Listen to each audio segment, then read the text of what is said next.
If anyone had seen my website, you can see the address in the description below, you will know that I very often travel to one specific part of the United States, and I have even made a video on this channel. Actually, one of the first videos I ever uploaded. Unfortunately for my English-speaking audience, both of you, I made it in Danish, so you have probably not understood a single word of what I said then. So I will in the future make another one in English. But why has a Danish guy in his mid-60s developed such an interest in the western part of North Carolina that he keeps on coming back again and again? This is what I'm going to tell you in this video.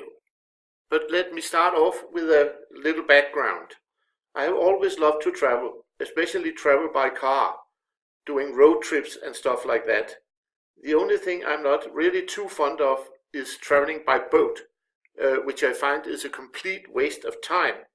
Of course, until I venture on a cruise someday. This may be due to the 12 years I spent in the Royal Danish Navy, which made sailing all hard work, as the picture shows, and no leisure time at all.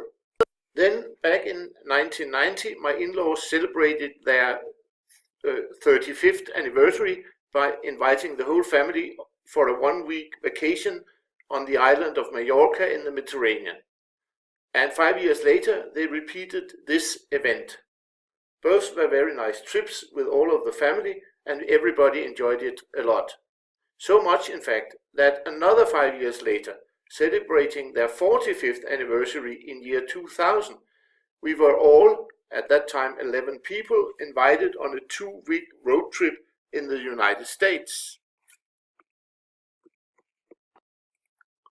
This trip, on my father-in-law's request, took us from Knoxville in Tennessee to Cherokee in North Carolina, from there to Hendersonville, and then south to South Carolina, once again up North Carolina, this time in the eastern part, continuing to Virginia, West Virginia, and finally north to Gettysburg in Pennsylvania, before heading back towards Knoxville.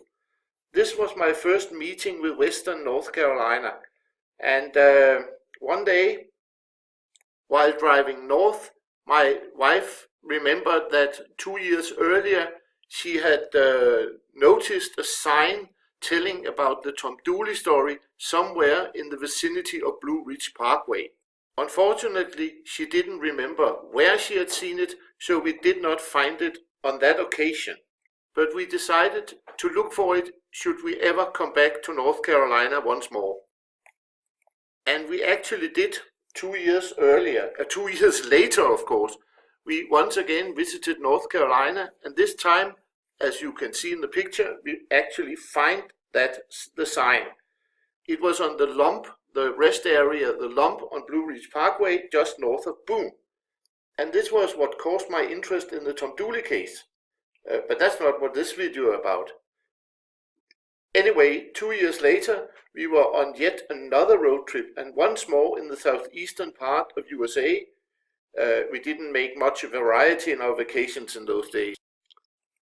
It was on that vacation we for the first time made real contact with local people, especially 2 very special ladies. The first one was the owner of a bed and breakfast in Union Grove in Iredell County, where we spent a single night. She introduced us to the wineries of the area and to a local diner, at that time known as Gabby's Diner. While dining here, we made contact with a lot of very nice and very interesting people. This was my first meeting with the hospitality I have met so often on later visits. The second lady was the owner and founder of the Whippoorwill Academy and Village Open Air Museum in Ferguson between Wilkesboro and Lenoir, the late Mrs. Edith Ferguson Carter, whom I visited on several later occasions. But this was our first meeting, and we got to her museum. It was at least 3 hours before opening time, but as she was there, she let us in, and we could just go around and look whatever we wanted to. Before leaving the place, we had a nice long talk with Mrs. Carter, and it was at that time I understood that she knew a lot about the Tom Dooley case, which also interested me, and it was a very nice museum to visit.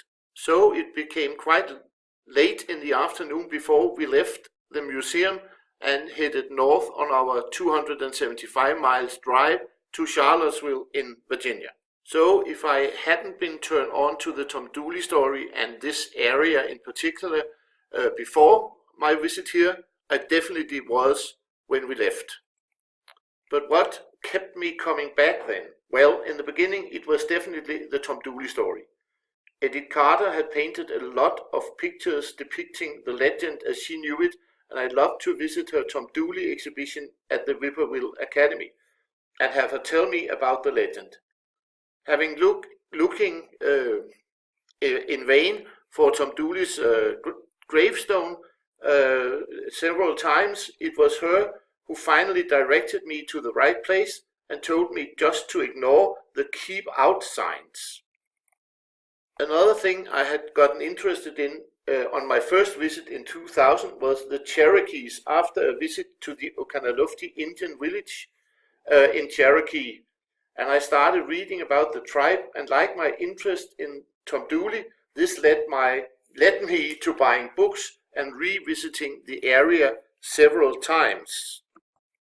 During these visits, I got hooked on the nature and the history of the area as well, and even if there are a lot of places in the United States with wonderful nature like the national parks in the north and southwestern USA, like Olympic, Glacier, Grand Canyon, Yellowstone and many others, or just the deserts of California, Arizona and New Mexico, there is something about the natural beauty of western North Carolina that keeps pulling me back. And finally, back to the people of the area. The more I visit the area and get to know the people who populate this place, the more I love their friendliness and hospitality. This picture shows Mrs. Carter in her shop in the museum, but she was not the only one that received me very well. So have almost everybody else I have met in Western North Carolina. And I am proud to say I call many of them my friends at this time. But to tell you the truth, not everything, of course, is perfect in Western North Carolina. This eyesore of an apartment building on the top of an otherwise beautiful mountain is definitely not very attractive and would scare away any nature lover. But as it's just a simple thing, I live with it and try not to look at it when I'm in this area. Well, now you know why you had already seen some videos from this area and why there will be more in the future. If you want to know more about my trips, not just to Western North Carolina, but also elsewhere in USA, or a bit about my home country, Denmark, just subscribe to this channel.